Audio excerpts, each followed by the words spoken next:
Yo, YouTube, what's up with your boy? Sports and Fitness Rants. I'm back, guys. Click that like button. Subscribe to my channel. What's up, y'all? Welcome back, guys.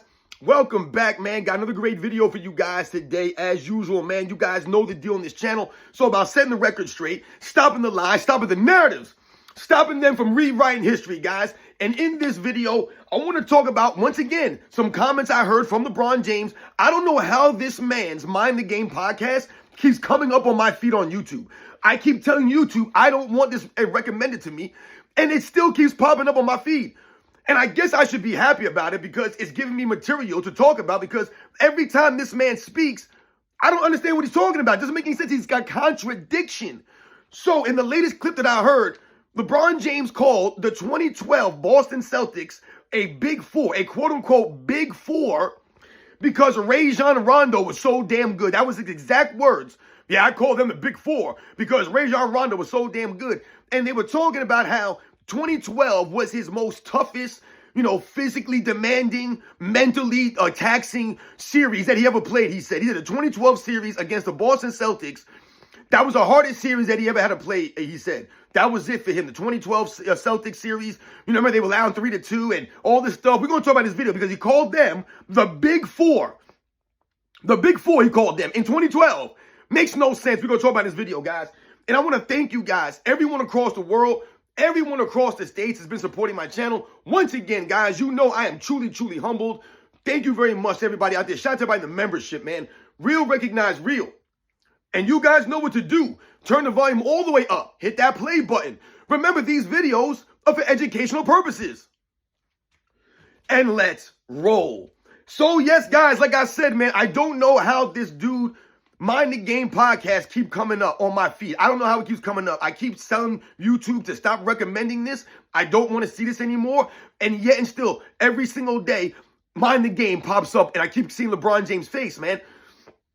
So this morning, once again, or was it yesterday? I want to say it was yesterday, excuse me. I saw this pop up on my feed, and it was from Mind the Game. It was like a 6-minute clip, and it was once again LeBron James and Steve Nash there, having a conversation, because that's really all they're doing is just talking to each other. They're not giving you any facts. They're not breaking down film. They're not doing anything. All they're doing is trying to rewrite LeBron James' career on the podcast. They're literally doing that. They're trying to rewrite his entire career on a podcast, guys, right in front of us. And that's why I say this is laughable that this guy really believes that he's doing anything on his podcast. He ain't saying nothing, dude. You're contradicting yourself. And what you say doesn't add up to the facts. And what he says does not match up to the video footage, guys. Doesn't match up. So he's talking with Steve Nash, and Steve Nash asks him, once again, these questions that are written for LeBron James, right? Steve Nash asking these dumb, stupid questions that no one wants to hear the answers to. This is nonsense. It's just more of an opportunity for LeBron James to continue to speak about himself, pump his own career up and his own legacy up. That's all this is. So Steve Nash asks him, what was your most mentally or physically demanding series that you ever played in? What to you was the most physically demanding, mentally demanding, draining, whatever he was saying, series? And LeBron James points to the 2012 Eastern Conference Finals against the Boston Celtics. Now, once again, I find this laughable that he points to the 2012 Boston Celtics series as the most demanding series that he ever played in, because you were on your super team, dude. Are you really trying to get some sympathy? Are you really trying to play a victim card when you had stacked up the odds in your favor, right, to try to win a championship? And you're telling us that when you were on your super team, the 2012 series against the Celtics, that was the most physically and mentally demanding series of your career. And then he goes on to talk about the Game 6, right? Remember Game 6? Remember this, guys. They were losing 3-2. 3-2, the Miami Heat, when they were the heavy favorites in this series, guys. The heavy favorites. And they lost, and they were losing 3-2. All right?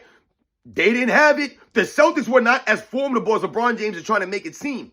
But anyway, he's talking about the Game 6, right? LeBron James scored like 45 points, something like that, 15 rebounds. Great game for LeBron James. LeBron James is all-time great. So obviously there have been moments in LeBron James' career when he's been great. The problem has been that there's been more often than not, LeBron James, right, does not have those kinds of great games in those moments. So consistently, he's not doing this. He's inconsistent. So yes, LeBron James will have a great game like he did in Game 6, right? Many times in his career. But there have also been many, many times in his career when he's not there, where he's turning the ball over, breaking up shots, right? Just not doing anything out there on the basketball court, not playing defense like that, right? Not maximizing his teammates, not galvanizing the team, don't have no leadership, right? These are all the things that we've seen throughout LeBron James' career. So LeBron James talks about Game 6, great game from LeBron James, man. It's probably maybe the greatest game that he's ever played in his life. And we all know what was at stake there. They were down 3-2. This comes off the heels of the 2011 debacle in the finals. LeBron James still hasn't won a championship yet. Remember the 2012 All-Star game when Kobe Bryant was hounding him, blocking his shots all over the All-Star game. They were calling him out. Dwayne Wade, Kobe Bryant, Carmelo Anthony, like, yo, man, what's up with you, man? Why are you taking a back seat? Why are you deferring? Why are you being scared? Right? That was all the same season, guys. So LeBron James tries to pump this up as a turning point in his career. And yes, I think many people who are supporters of LeBron James point to that Game 6 in 2012 in the Eastern Conference Finals as a turning point for LeBron James. But why was that a turning point? Why were they down 3-2? Does anyone believe the 2012 Boston Celtics were that formidable? I don't believe they were. But LeBron James continued to pump this team up into a realm that it didn't belong. And what does LeBron James say? He says, I call the Celtics the Big Four. That was his exact words. He goes, yeah, I call them the Big Four because Rondo was so damn good. That's what his exact wordage was. I called them the Big Four because Rondo was so damn good. This might be the dumbest statement I've ever heard in my life. So, I'm supposed to believe that the Boston Celtics of 2012, guys, not the 2008 Boston Celtics, the 2012 Boston Celtics, they're a Big Four because Rajon Rondo was quote-unquote so damn good. Let's get a couple things straight here, guys. And I wrote some of this stuff down just so I make sure I was accurate for the historical records. The 2012 Boston Celtics, guys, they were a good team, but they were not better than Miami Heat. They were not a championship favorite. I believe they had the 6th or the 7th best odds to win a championship coming into that season, guys. All right? The Miami Heat, #1 odds to win the championship. In 2011, didn't happen. 2012, they were #1 seed again, guys, to win the championship. The preseason picks, the preseason favorite, that the LeBron James fans never want to acknowledge preseason odds. They only want to talk to you about, who was the favorite going into the finals. And I keep explaining to you guys, why do you think LeBron James teams are not always the favorite in the finals? You know why that is? Because LeBron James is inconsistent and his team's underachieving in the regular season. You know what's funny? When they talk about LeBron James never being the favorite, Michael Jordan was always the favorite. They think that's a knock on Michael Jordan? And he's supposed to win because he was the favorite? No. What that does is points to greatness of Michael Jordan. And it points to the not greatness of LeBron James. If you're so great, you're the greatest of all time, then why are you not the favorites? Why are you not the favorite more often than not, LeBron James and LeBron James fans? You're going to say, why? Because the team he's going against so good? No, because the conference he played in was crap. That's #1. And #2, LeBron James wasn't that dude. If he was, his teams would not be underdogs. And once again, being an underdog has nothing to do with who wins and loses. Anyone that plays sports knows this. There's more pressure on the guys who are expected to win. They don't understand that LeBron James fans, they don't know they didn't play competitive sports. They think because Vegas says you have the odds-on favorite, then that guarantees you to win. That makes it easier for you to win. No, the pressure's on you then, you fool. The underdogs have no pressure on them. They can play loose and free. And LeBron James found out about that in 2011 when all the pressure was on him. He wasn't the underdog anymore. And now all of a sudden it was really hard to win when everyone's giving you their best shot every year. That's what Michael Jordan dealt with. LeBron James fans don't want to acknowledge this stuff. So anyway, the 2012 Boston Celtics that LeBron James is going to call a quote-unquote Big Four because Rondo was so damn good. Do you guys realize the age of these guys? Because once again, we must highlight the age of the 2012 Boston Celtics because I keep hearing from LeBron James fans that the 1991 Detroit Pistons were old. The 1991 Los Angeles Lakers were old. Do you guys realize that the Detroit Pistons, and going into the 91 season, guys, remember they were coming off of back-to-back championships, right? Back-to-backs. That team had greater odds to win the championship going into 91, guys, than the Miami Heat did in 2012. That's right. They had better odds to win a championship, the Detroit Pistons, guys, in 91 than the Miami Heat did in 2012 season, guys. That's how formidable the Pistons were. No one thought that they were done. They were washed up. They weren't going to win the championship or be a contender. They were the #1 odds on to win it. Remember Dennis Rodman? He shaved 3-peat in the back of his hair. Dennis Rodman did that, guys. There was no one thinking the Pistons were old and washed up. They were the favorites. You know who the second favorite was that year? The 91 Lakers, guys. They were the second favorites to win the title. Old age at Magic Johnson and that crap team everyone keeps telling us was old. They were the second favorites. So Michael Jordan's Bulls, on the route to their first championship, beat the odds-on favorite, the back-to-back champs, something that LeBron James never accomplished in his career. He's never been a back-to-back champion ever. Michael Jordan did that in the Detroit Pistons. And then he also beat the number 2 odds-on favorite to win the title in the finals, the 91 Lakers. That was led by the runner-up to the MVP that season, guys. Now, let's think about this and compare it to the 2012 Celtics. I wrote this down. Kevin Garnett was 35 years old. Ray Allen was 36 years old. Paul Pierce was 34 years old. And Rajon Rondo was 25. Rajon Rondo was in his peak, at his prime, on the 2012 Celtics. No doubt about it. I'm trying to figure out how LeBron James can make a stretch and a claim that they're a big four, because that's what he called. Well, I call them the big four, because LeBron James wants to pump up a team that he beat, that he finally beat. Because remember, when they beat the Celtics in 2011, guys, it was Dwayne Wade that led them to that win. Remember, Dwayne Wade, 2011, guys, against the Celtics. Dwayne Wade averaged 30 points a game in that series, guys. Led them in point scoring and led them in assists. That's right, Dwayne Wade did that. And I believe he led them in steals in that series. That was the first time LeBron James finally was able to get past the Boston Celtics. He did not lead his team. And once again, he had to run away to the Miami Heat to beat these guys. But it was Dwayne Wade that led them in 2011. So now it's LeBron James' turn in 2012 to do what he's supposed to be doing. He should have been doing. They shouldn't have even been down 3-2. He shouldn't need the heroic game 6. They shouldn't have needed a game 7. You guys realize the Boston Celtics went 7 games in the first round with the 8th seed Philadelphia Sixers, guys, right? Or was the 8th seed? No, excuse me, I think they were the 6th seed. Something like that. But they went 7 games, guys, with the Philadelphia Sixers. The Philadelphia Sixers. They didn't have anybody on that team in 2012, but that's who they went 7 games with, guys. They had lost, I believe they had lost 5 games before they even got to the conference finals, the Boston Celtics. So there's not some Boston Celtic team that was running through teams. And LeBron James like, yeah, man, we had to beat Boston in Boston. Now, no doubt about it. Boston Celtics, they were a good home court team.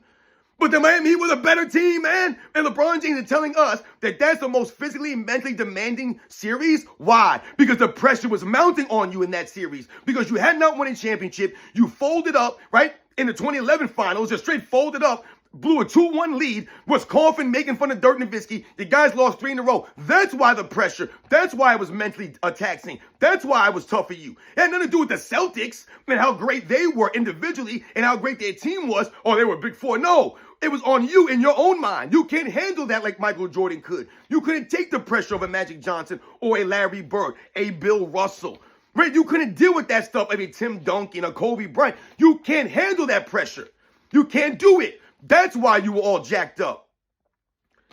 So let's think about this now. When he calls him a big four, you guys realize in 2012, Ray Allen wasn't even an all-star. Didn't even make the all-star team. And I'm not saying he should have, but he didn't make an all-star team. How they a big four? The dude didn't make an all-star team. Kevin Garnett did not make the all-star team in 2012. They had 2 all-stars that season, guys. Rajon Rondo, like I said, was at his peak, and Paul Pierce made an all-star team. That's it. Paul Pierce was an all-NBA. I believe Kevin Garnett was all-defensive team that season. I believe Rajon Rondo was all-defense, all-NBA third, and an all-star that season. Rajon Rondo was really good. No doubt about it. I agree with LeBron James on that. Rajon Rondo was really good in 2012. But they were not a big four because of Rondo. Because once again, how are you a big four when Ray Allen's not even an all-star at that time? And I'm not saying Ray Allen was bad or not good, but they're not a big four in 2012. These guys are at the end of their careers. They're in their mid to late 30s, man. Kevin Garnett wasn't even an all-star in 2012. Neither was Ray Allen. Paul Pierce was an all-star. Great for Paul Pierce, man. But this was not the peak Paul Pierce. This was not peak Kevin Garnett. This was not peak Ray Allen. This was Rajon Rondo playing really good alongside some Hall of Famers, guys. That's what that was. That wasn't a big four. The Celtics were good, but they were not great. And they were not better than the Miami Heat. It's another way for LeBron James to throw out smoke screens and mirrors to try to fool you into thinking, oh, man, I beat a big four. Now, the most agreed. Now, you know what? Let's think about this in comparison, like I said, to the 91 Detroit Pistons, guys. Right? Because they keep telling us those guys were old. Joe Dumars was not even 30. Joe Dumars was 27, I wrote this down, 27 years old. Isaiah Thomas was 29. Dennis Rodman was 29. None of them dudes was even 30. But they say those guys were old. So then what the hell are the 2012 Boston Celtics? Them dudes must be dusty as hell. Allen 36, Garnett 35, Paul Pierce 34. That's 5 years older, 6, 7 years older than the guys on Detroit, the main guys. That was Joe Dumars at his best, at his peak. That was Dennis Rodman at his peak. He was the 91 Defensive Player of the Year award winner. Yes, we can argue and say that Isaiah Thomas was starting to break down. He was starting to get a little bit long in the tooth at this point in 91, but he was still Isaiah Thomas. He was still an all-star at that time. These guys were still good. Joe Dumars, All-NBA. Like I said, Dennis Rodman, Defensive Player of the Year. You also had Bill Laimbeer that was still very good, who was still younger than all those guys. He was 33, Bill Laimbeer. Younger than Allen, younger than Garnett, younger than Pierce. You had Mark Aguirre there that no one ever mentions for the Detroit Pistons in 91. Mark Aguirre was 31 years old. Mark Aguirre is probably a borderline Hall of Famer. Probably should be in the Hall of Fame with guys like Kevin Johnson, the Tom Chambers, some of these other guys that are borderline. But Mark Aguirre was on that team, 31 years old, younger than all those other guys. That was the Detroit Pistons 91. The 91 Pistons beat the number 2 seed Boston Celtics that weren't led by Larry Bird. They were led by Kevin McHale and Reggie Lewis. They beat the number 2 seed Celtics in the playoffs that year, the Detroit Pistons. They were still a very good team, won 50 games that season, all right? So when they try to talk to you about the Detroit Pistons being old, it doesn't add up. It doesn't make any sense. When you look at the guys that were on the team and what they were doing at that time still, these guys were still awesome players. But we can't say the same thing about the 2012 Celtics when Kevin Garnett was not at his best, right? This is, like I said, 36, 35-year-old Kevin Garnett. Ray Allen was not at his best. This is old Ray Allen. And Paul Pierce, none of these guys were at their peaks, at their best. This was not when LeBron James beat them. And like I said, LeBron James, Dwayne Wade, Chris Bosh are at their peaks. They're the super team that they built up. They're younger. They got the fresher legs. And what's really crazy about this whole thing, what really exposes LeBron James when he tries to say they were a big four because of Rondo, wasn't it LeBron James' friend, Rich Paul, that was just telling us like a month or so ago that the Miami Heat weren't really a big three? So how the hell can the 2012 Boston Celtics be a big four when LeBron James' best friend tries to explain and tell us that the Miami Heat were not a big three? They weren't really a big three. So then how the hell are the Boston's a big four? They're nowhere close to a big four. They were never that. Never that. And in 2012, they were probably a big two. That was it. Once again, it was the names on the back of the jersey. It wasn't necessarily the impact of what these guys could do at that time of their careers. They just put the names on the back of the jersey. But for Michael Jordan, they just knocked everyone else. Magic Johnson was washed up. Magic Johnson age. The dude was a runner-up to the MVP. Kevin Garnett was not runner-up to the MVP. Paul Pierce, Rajon Rondo, and none of those guys were close to getting an MVP in 2012. So those guys were big four. The 91 Pistons were old. But these are the same people that will pump up the 96, 97, 98 three-peat Bulls as a super team because of Dennis Rodman. How the hell can Dennis Rodman be old, the Pistons be old in 91, but 5 seasons later, he's not old. He makes the Bulls a super team in 96. That is complete hypocrisy. It makes no sense. The same Dennis Rodman who didn't make a single all-star team on that second three-peat Bulls. Not a single all-star team. So, they're telling me that that's a big three, a super team. Dennis Rodman didn't make an all-star team. Tony Kukoc never made an all-star team on the Bulls, guys. Never did. Dennis Rodman made an all-defensive team that first year. That was it. Not even Ron Harper made an all-defensive team. Not saying he should not have, but he did not even make one. This is the competition that was fierce in the 90s, guys. All of that going on, but the Miami Heat are not a big three according to LeBron James' best friend. Because Chris Bosh wasn't that dude. Chris Bosh was 22-10, averaging 22-10, leading his team to playoffs. He was the best player on a team going to the playoffs every year. By himself, essentially. Name me that who was Chris Bosh playing with. I love when LeBron James said, hey, he had no help in Cleveland. Who the hell was Chris Bosh playing with in Toronto, you fools? Mo Peterson? Anthony Parker? I'm trying to think of some of the guys that were on that team. And I'm not knocking those guys. They were solid plays, but there was no one on there. It was Chris Bosh with a bunch of role guys out there leading them. But they're not a big three because LeBron James put together, right? Rich Paul, it's not a big three. They're not really a big three. But LeBron James contradicts himself, sounds like a fool, by trying to say that the Bulls and Celtics in 2012, that was a big four. A big four because Rondo was so damn good. Yes, Rondo was good that time. Kevin Garnett wasn't as great. Paul Pierce wasn't great. Ray Allen wasn't great. These guys weren't at their best. So LeBron James, once again, making excuses, trying to rewrite history, pump himself up again. Oh, man, the hardest series, that 2012 series against the Celtics, man, that was a tough team to beat. We couldn't, blah, blah, blah, blah, blah. You know, game 6, you know, I did this. And then game 7, like, stop. You guys should have never been down 3-2. Once again, LeBron James teams always fall behind because LeBron James don't have his teams prepared. He ain't maximizing them. They're not the best versions of themselves with LeBron James, man. I mean, look at the ages of the Heat guys. I wrote this down real quick. In 2012, LeBron James was 27 years old. Dwayne Wade was 30. Chris Bosh was 27, guys. 27. You're talking about between Paul Pierce and LeBron James, you're talking about 7-year difference. 7 years difference. You're talking about Ray Allen is 36, guys. Chris Bosh, 27. That's almost 10 years, man. Come on, man. 36 and 27? But the Detroit Pistons were old. They were old. Insane. Remember, guys, in 1998, the Chicago Bulls with Michael Jordan were the oldest team to win a championship, guys. So age is nothing, no, it's just an excuse for the LeBron James fans. This is what they say. Oh, Michael Jordan beat old teams. No, Michael Jordan beat teams when his team was old. There's no excuses. None. The Detroit Pistons were a formidable team. The #1 odds to win a championship. Higher odds than the Miami Heat did. Remember that, guys. All right? These are the facts. So you guys know this is what they're doing. LeBron James trying to rewrite his history, pump his legacy up. He beat a big four now. Now the Celtics in 2012 are a big four. Laughable. Laughable. And remember, LeBron James lost to the Celtics in 08, lost to them in 2010, finally beat them in 2011, and then beat them again in 2012. But remember, LeBron James could not beat them until he joined up. That's the only way he could beat them. He couldn't even beat the Orlando Magic, led by Dwight Howard, until he joined up with a team. That's the only way, because he does know how to maximize his teammates. He does know how to be coachable to that degree. He doesn't have a well-rounded overall offensive game. He doesn't play defense like that consistently. He just doesn't do those things, guys. That's the problem for LeBron James, man. You guys know the deal, man. There's no way in hell I'm going to say the 2012 Bulls were a big four, but the Miami Heat weren't a big three. Rich Paul, man, makes LeBron James look stupid, and LeBron James makes Rich Paul look stupid. Steve Nash asking these dumbass questions because LeBron James wants him to ask these dumb questions. This Mind the Game podcast is an absolute joke. All it is LeBron James literally trying to rewrite his own history. That's sad, man. This dude is so insecure, like my man AOH says. And he knows we don't respect him. He's a clown. He's a joke. You guys know the deal. I'll catch you guys on the next one.